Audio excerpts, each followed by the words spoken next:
चलिए शुरू करते हैं।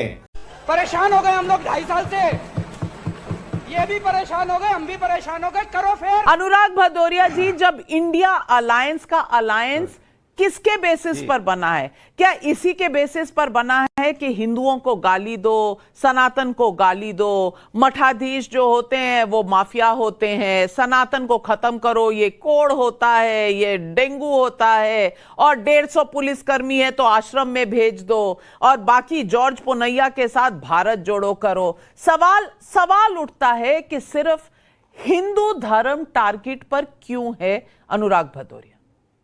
तू तो गया बेटे। न्यायिका जी, सबसे पहले नवरात्रि की सभी को ढेर सारी शुभकामनाएं। अब आप कह रहे थे कि ये षड्यंत्र है। हाँ बिल्कुल, मुझे लगता है कि भारतीय जनता पार्टी और उसके जो जानने वाले लोग हैं नफरत का षड्यंत्र जरूर देश के अंदर फैला रहे हैं। कहते हैं ना, रोज सुबह होते ही खुरपी कुदाल लेके किसान खेत में चला जाता है, हथौड़ा लेके मजदूर अपने निर्माण कार्य में चला जाता है, छात्र अपने पीठ पे बैग टांग के स्कूल चला जाता है, युवा अपना बैग लेके रोजगार पे चला जाता है। फिर ये कौन लोग हैं, ये कौन लोग आते हैं समाज के अंदर में जो नफरत का जहर बोते हैं? समझ रहे हो? समझ रहे हो ना? फिर वो टीवी स्क्रीन पे चलाते हैं। ये कौन लोग हैं, कहां से आते हैं? यही तो नहीं समझ में आ रहा है कि जो लोग अपने काम में बिजी हो तो बिजी है, लेकिन पता नहीं कौन लोग हैं ये समाज के अंदर जो नफरत का जहर फैला रहे हैं चारों तरफ।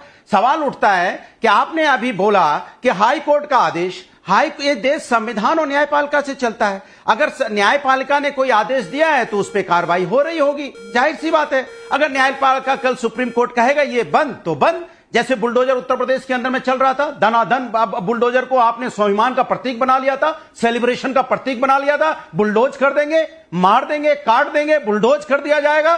तो क्या बुलडोजर न्याय का प्रतीक था क्या?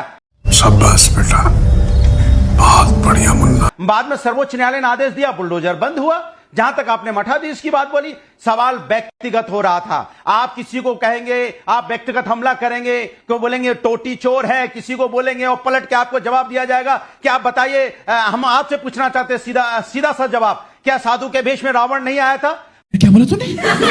हम सभी साधु संतों का सम्मान करते हैं, साधु संत उनका आदर सत्कार करते हैं, हम उनको प्रणाम करते हैं। लेकिन अगर कोई साधु के भेष में अगर रावण होगा तो हम तो उसको बोला जाएगा ना। हाँ।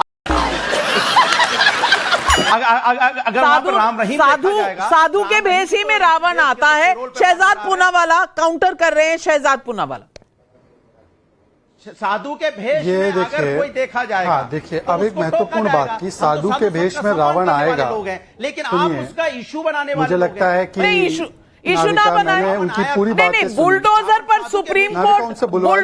सुप्रीम कोर्ट बोले तो बहुत अच्छा लगता है आपको, तब तक तो आप योगी को कटघरे में खड़े हुए थे। लेकिन आज सुप्रीम कोर्ट 150 पुलिसकर्मियों को अंदर भेजने पर सवाल उठाए तो चुप, उसकी बात ही ना करो। शहजाद, चलो भाई, देखो अब मैं क्या करता हूँ। नाविका नहीं बात क्यों नहीं बात अनुराग जी अब रुक जाइए, अब रुक जाइए। शहजाद जी की बात सुन लीजिए, उसके बाद बोलिएगा। जी शहजाद जी, मुझे लगता है कि बेसिक कर्टेसी हम लोग डिबेट में क्यों एक दूसरे को एक्सटेंड नहीं कर सकते कि आप मेरी बात सुनो, मैं आपकी सुनता हूं। हमने तो सुना ना, अब सुन लीजिए, 10-15 सेकंड की बात है। मैं बिल्कुल मानता हूं कि साधु का भेष धारण करके रावण आया था, तो इसका मतलब ये तो नहीं है कि सारे साधु खराब हो गए। पर साधुओं को, मठाधीशों को बोलने वाले, मैं तो कह रहा हूं कि ऐसे कई सारे पादरी है जो बच्चों का एक्सप्लॉयटेशन करते हैं, ये तो वेटिकन ने माना है। ऐसे कई सारे मौलवी है जो आतंकवाद में लिप्त है। ये बड़ी अच्छी बात कही आप। तो ये तो सर्वविदित बात है, तो सारे मौलवियों को बोलने की हिम्मत है। वहां पर टेरर हैज नो रिलीजन, वहां पर क्राइम हैज नो रिलीजन, पर यहां पर सीधा साधु संतों पर हमला। दूसरी बात, ये जो नफरत की बाजार में मोहब्बत की दुकान, तो मुझे बता दो, सनातन समाप्त ये मोहब्बत का सामान है? सनातन बीमारी है मोहब्बत का सामान? रामचरितमानस पोटेशियम साइनाइड ये मोहब्बत का सामान है? रामचरितमानस को और राम मंदिर को बेकार कहना ये मोहब्बत का सामान है क्या? अगर है तो बोलिए दूसरे धर्मों के बारे में भी ऐसे विश्लेषण कर दीजिए। और तीसरी और आखिरी बात, देखिए इसका असली दोषी कौन है? असली दोषी वो नेहरूवियन फर्जी सेकुलरिज्म है, जिसका पूरा का पूरा तात्पर्य है कि हिंदू को तो कितनी भी गाली दे दो वो सेकुलरिज्म में जायज है, और माइनॉरिटी चाहे कुछ भी कर दे वो सेकुलरिज्म के नाम पर सब जायज है। है, ये हिंदू को दो गाली और वोट बैंक के नाम पर सब पूरी तरह से माइनॉरिटी के लिए पूरा खेल फर्रुखाबादी, यही पूरी जड़ है इसके। खत्म, bye bye, tata, goodbye, गया।